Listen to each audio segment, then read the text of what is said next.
Assalamualaikum warahmatullahi wabarakatuh. My name is Nur Shazlin binti Awaluddin. I am from my S2576B. Now I'm going to present my final year project titled Immunogenicity Study of SARS-CoV-2 gene using ELIPRO prediction tool. First of all, let's know what is COVID-19. It is a new outbreak of a disease known as severe acute respiratory syndrome coronavirus 2 that emerged in Wuhan, China in December 2019, hence called COVID-19. To combat the spread of this virus, a high level of population immunity is required. Therefore, vaccines are examples of biological products that protect humans by inducing immunity. There are two types of vaccines that are currently used to fight against COVID-19.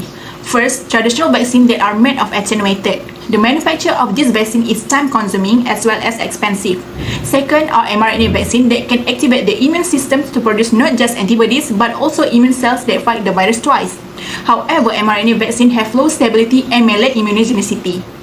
Therefore, to reduce the number of problems in vaccine creation, a computational method which is ELIPRO prediction tools will be used to identify the presence of epitopes to develop a peptide-based vaccine against COVID-19.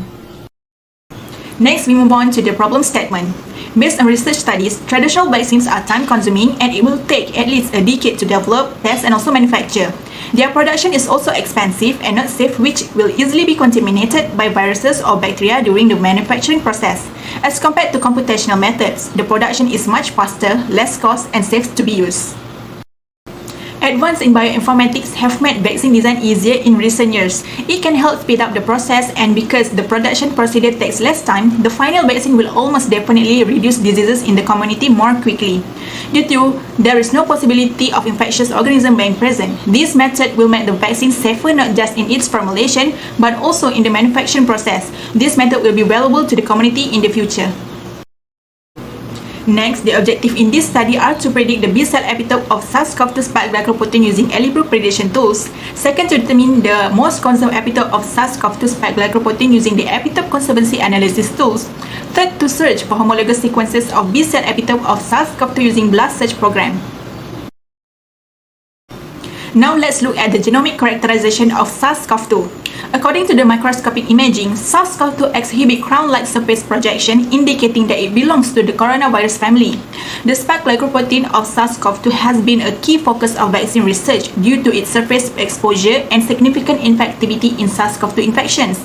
This spike glycoprotein is also the initial sites of interaction with host receptors. As you can see in this slide, the figure shows the clove-like structure of the spike glycoprotein that is divided into S1 and S2 subunits. S1 which is important in receptor binding while S2 is important in membrane fusion. Basically, immunogenicity refers to a foreign substance's ability to elicit an immunological response in the body of a person or other animal. So in this case, the epitope is a part of an antigen that is recognized by the host immune system, triggering an immune response against an invading pathogen. Next, there are several bioinformatic tools that were used in designing the vaccine in this project. First is the ELIPRO prediction tool. Second is the epitope conservancy analysis tool. Third, cluster W.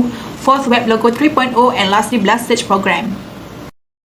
Moving on to the methodology, in step 1, 24 sequences of spike glycoprotein were retrieved from NCBI National Center for Biotechnology Information Gene Bank database in a FASTA format. Step 2, linear B-cell epitope from spike glycoprotein were predicted using ELIPRO prediction tools. This step is linked with objective number 1. In step 3, conservancy level of predicted epitopes were identified using the epitope conservation analysis tool. This step is linked with objective number 2. Next, in step 4, all 24 FASTA formats of spike glycoprotein were aligned using cluster W. In step 5, the most conserved epitopes were visualized using WebLogo 3.0. Step 6, homology of the most conserved epitopes to the human proteome was identified using blast search, where blast protein program was chosen. This step is linked with objective number 3. ELIPRO prediction tools identified 6 linear B-cell epitopes of spike glycoprotein located at S1 and S2 subunits. Result reveals that epitope 1 is the most potential peptide with the highest score of 0.874. Next, 4 predicted epitopes, epitope 1, 3, 4, and 6, were found to be substantially conserved, which is over 80%. Epitope 1 and epitope 6 were the most conserved, which is 100%, and were chosen to be the best candidate for vaccine design. Epitope 1 is located at the S2 subunit, while epitope 6 is located at the S1 subunit. Then, the predicted epitopes were displayed as stacked sequences. The higher the latter stack, the higher the frequency of the corresponding amino acid at that position. Thereafter, the homology of the conserved epitope to the human proteome was determined with the target organism being Homo sapiens. The result above showed that the accession number 7UB0A matched with both epitope 1 and epitope 6. Next, based on table 4.3, epitope 1 has overlapped with the epitope identified in the study by Xia and Urina, while epitope 6 also overlapped with the epitope studies by Mariano. Table 4.4 is the display of epitope 1 and epitope 6 sequences that have overlapped with previous studies. Furthermore, according to research conducted by Nagesha, the S1 subunit is the best target region for the production of stable and safe vaccine. Meanwhile, according to Xia's research, the S2 subunit is the target segment that is extremely effective in triggering humoral and cell-mediated immune responses. It has been claimed that S2's high structural conservation may be advantageous for therapeutic and vaccine development. The lower conservation of S1 compared to the S2 subunit highlight why epitope 1 is worth examining as part of a vaccine. In conclusion, utilizing bioinformatic techniques are cost-effective and requires less time for vaccine development. According to the results, epitope 1 and epitope 6 are the most conserved, which show a 100% conservancy level, indicating that it has the potential to serve as the vaccine targets against COVID-19.